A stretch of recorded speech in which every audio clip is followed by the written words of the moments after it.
नमस्कार दोस्तों, मैं हूं निकेश कुमार और आपका हमारे YouTube channel maths is magic में स्वागत है। हम पढ़ रहे थे एपी समांतर श्रेणी अरिथमेटिक प्रोग्रेशन। हमारा चैप्टर जो था थ्योरेटिकल पार्ट पूरा हो गया, उसके कुछ क्वेश्चंस भी कर लिए। आज 2-4 इंपॉर्टेंट क्वेश्चन और करते हैं और कुछ रही गई छोटी छोटी जो चीजें बची हैं, 1-2 चीजें पूरी कंप्लीट करते हैं। देखिए हमारे सामने एक क्वेश्चन है, कई बार ऐसा लेंथी थ्योरेटिकल क्वेश्चन भी पूछ लेता है।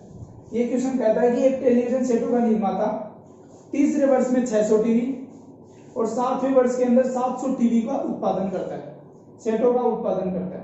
और वो जो करता है उसके बाद में निरंतर हर साल उसके अंदर क्या होती है, वृद्धि होती जाती है एक समान रूप से।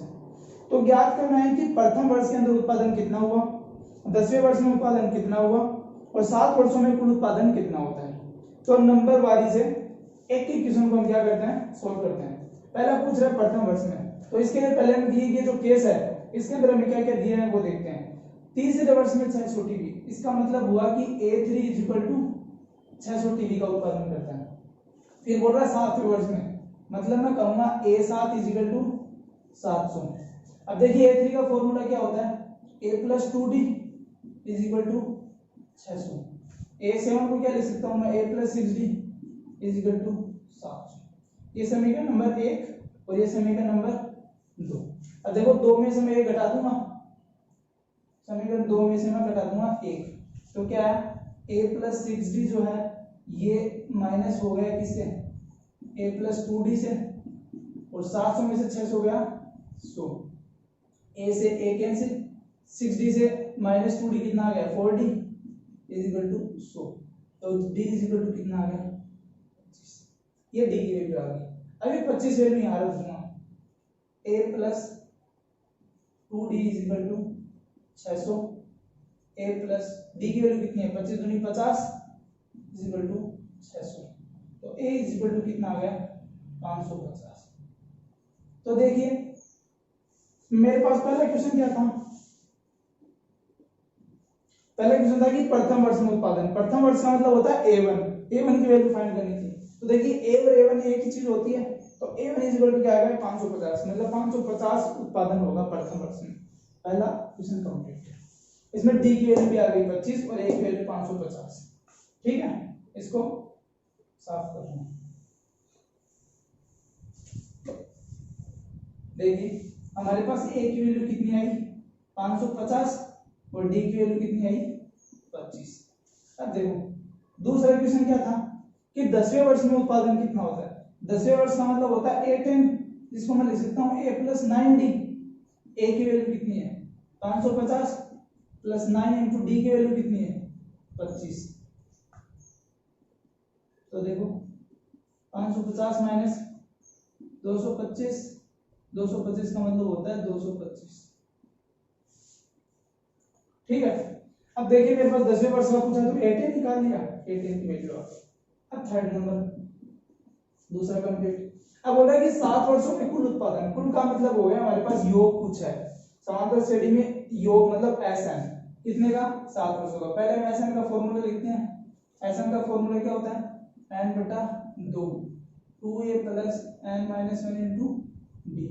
ठीक है, अब हमें S7 पूछा है तो n की जगह 7 रख दो, 2 × a की वैल्यू कितनी है 550 + n की वैल्यू 7 रखूंगा, 7 में से एक गया 6 × d की वैल्यू कितनी है 25।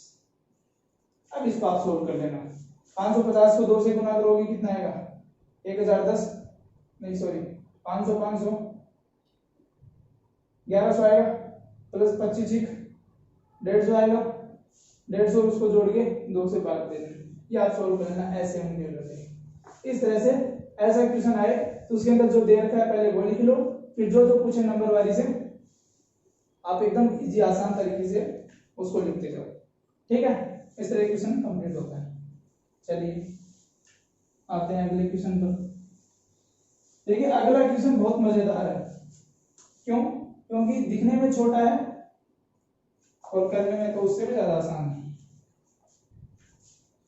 एक से एक झाड़ तक, एक झाड़ के बीच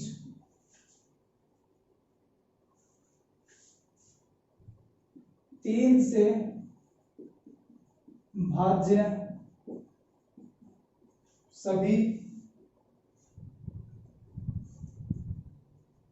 विषम संख्याओं का योगफल।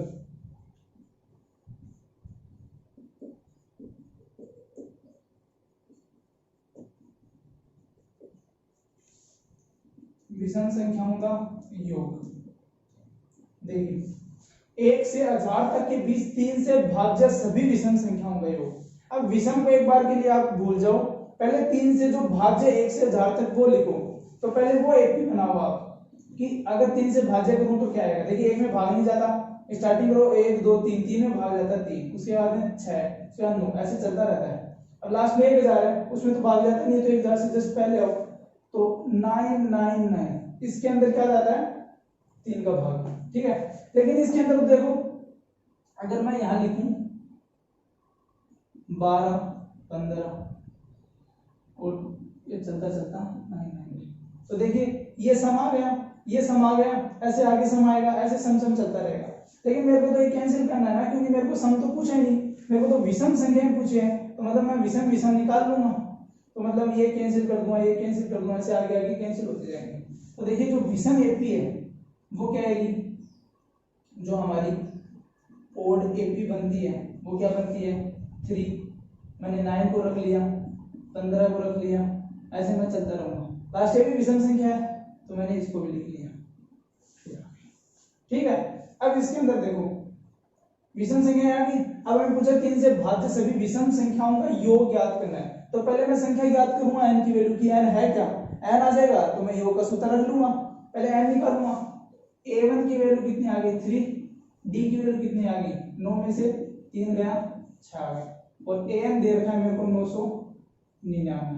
तो देखिए an का फॉर्मूला क्या होता है, an का फॉर्मूला होता है a plus n minus 1 into d is equal to 999। a की वैल्यू कितनी है 3 प्लस n तो निकालना है मेरे को, d कितना है 6 इज इक्वल टू 999। अब देखिए 3 plus 6n minus 6 is equal to 999। तो 6n इज इक्वल टू क्या है, 6 में से 3 के माइनस 3 उधर जाएगा प्लस 3, 999 और प्लस 3 कितने हो गए 1002। n इज इक्वल टू 1002 में से 6 का भाग देते हैं, तो 6 एकम 6, 4 6 36, 6 7 42, 167 आएगा, यानी n की वैल्यू क्या आ गई मेरे पास 167।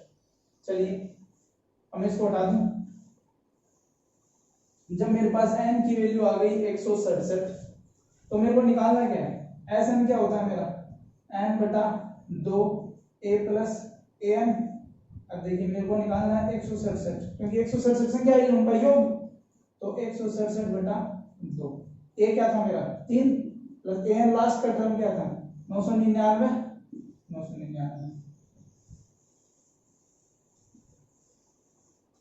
अब इसको आप सोल्व कर लेना, 167 बटा 2 इंटू 1002, तो क्या आ गया 167 इंटू 500, इसको गुना कर लेना, इसका आंसर आएगा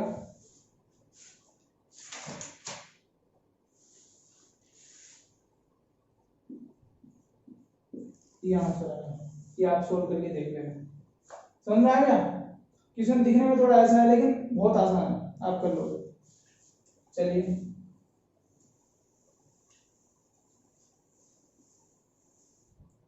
अब एक है मजेदार क्वेश्चन। क्वेश्चन है कि दो समांतर श्रेणियों का सार्वंतर समान है, दो एपी हैं उनका सार्वंतर समान है,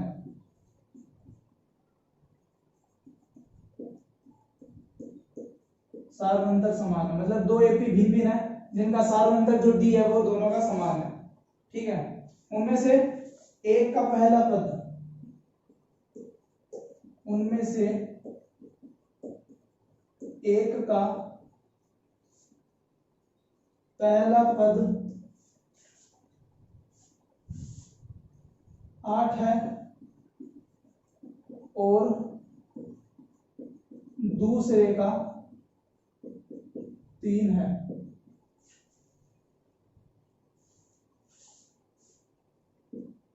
उनके 30वें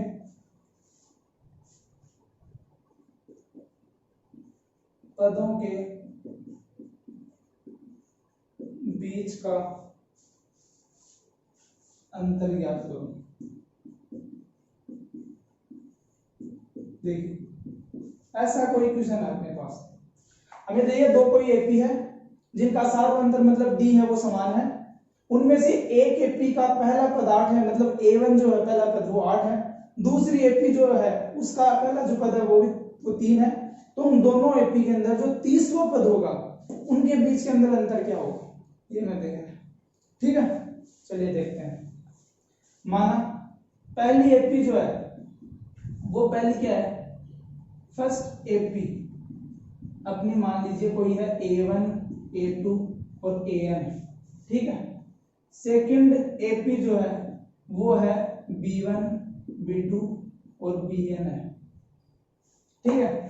दो एपी सार अंतर है। अब दोनों का सार अंतर जो है, मान लीजिए इसका सार अंतर है वो D1 है और इसका सार अंतर क्या है D2 है, लेकिन हमें दिया क्या है, हमें दिया है कि D1 इक्वल टू क्या है D2 है, तो उनका सार अंतर समान है, मतलब D1 इक्वल टू 3 है।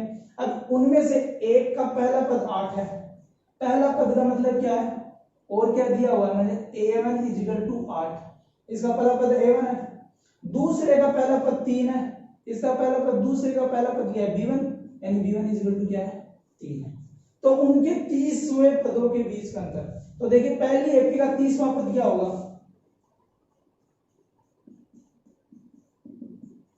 पहली एपी का 30वां पद, पहली एपी का 30वां पद मतलब A30, A30 का मतलब क्या हुआ A प्लस 29D, यानी A1 प्लस 29D1, A1 की वैल्यू क्या है 8, 8 प्लस 29 और D1। दूसरी एपी का 30वां पद क्या होगा B3 इक्वल टू क्या होगा B1 प्लस 29D2, B1 क्या है मेरे पास 3 प्लस 29D2, ठीक है। इतना समझ में आ गया। अब मिटा रहा हूं ऊपर की 2 लाइन मैंने मिटा। अब पूछ रहा हूं उनके बीच में अंतर क्या होगा, अंतर का मतलब हुआ कि A30 माइनस B30 पूछ रहा है कितना होगा। तो देखिए A30 क्या है मेरे पास A plus 29 D1 minus B30 क्या है 3 प्लस 29 D2, चलिए भाई 8 ये minus 3 plus 29 D1 minus 29 D2। लेकिन देखो हम जानते हैं कि अभी हमने देखा था कि D1 इक्वल टू तो क्या है D2 है, मतलब सारे अंतर तो समान है, मतलब D1 और D2 आपस में क्या हो जाएंगे कैंसिल, क्योंकि दोनों बराबर है सेम है कैंसिल, तो 8 में से 3 गया 5। तो मतलब जो इन दोनों के बीच का अंतर हुआ वो कितना हो गया 5, मतलब उनके 30वें पदों के बीच का अंतर कितना है 5। और देखिए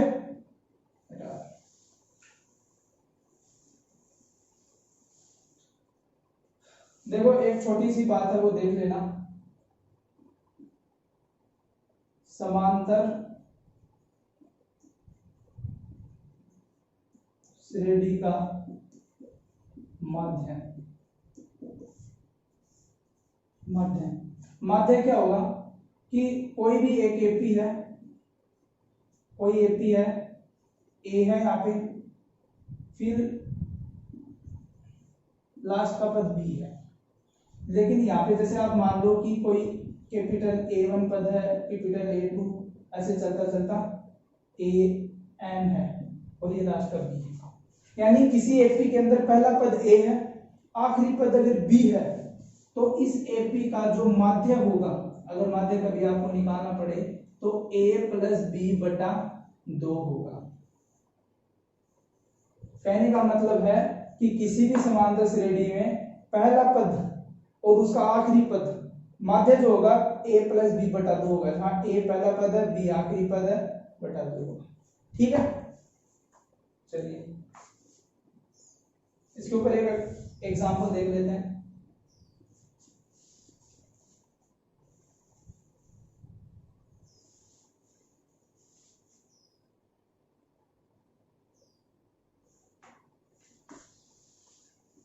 यदि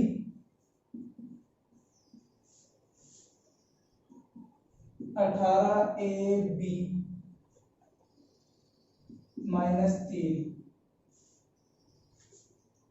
एपी में है, तो a प्लस बी होगा। देखिए ये कोई क्वेश्चन है। अब देखो मैंने बताया था कि आपके पास पहला पद और अंतिम पद हो तो आप माध्य निकाल सकते हो a प्लस बी बटा 2, a प्लस बी बटा 2।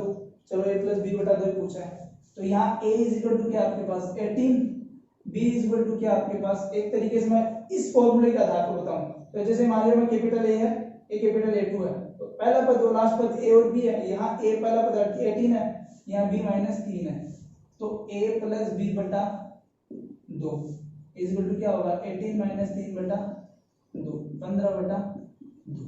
लेकिन हमें क्या पूछा है, a प्लस बी बटा 2 नहीं पूछा, हमें सिर्फ a प्लस बी पूछा है, तो a प्लस बी क्या हो जाएगा, तो यहाँ a प्लस बी क्या होगा 15। या फिर इस क्वेश्चन का जो दूसरा तरीका है उसको सॉल्व करने का, उसको कैसे कर सकते हैं, इसको मिटा रहा हूं। हमें दिया है 18 a b माइनस 3।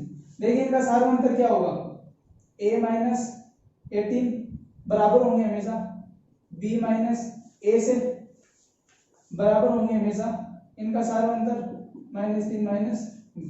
अब देखिए हमें पूछा a प्लस बी, तो अगर मैं इसको लेता हूं तो a और b आता है, 2a आता है, b नहीं बन पाता। लेकिन अगर मैं इसको और इसको लेता हूं तो a minus 18 is equal to -3 minus b, ये माइनस b उधर आ जाएगा, तो a प्लस बी -3 है, ये -18 उधर चला गया +18। तो देखिए a plus b is equal to क्या आ गया, 18 में से 3 गया। अभी एपी के अंदर जो सार्वंतर होते हैं वो क्या होते हैं, समान होते हैं, तो ऐसे भी निकाल सकते हैं। ठीक है, तो चलिए इसी के साथ आज का लेक्चर जो है वो कंप्लीट करते हैं। आई होप आपको ये वीडियो जो है अच्छी तरह समझ में आई होगी। इसके अंदर हमने मोटे मोटे जो क्वेश्चंस थे, इंपॉर्टेंट क्वेश्चन वो लिए हैं, और अगर आपको समझ में आई है तो अपने दोस्तों के साथ शेयर करो और हमारे चैनल को सब्सक्राइब करो, वीडियो को लाइक करो। Thank you so much.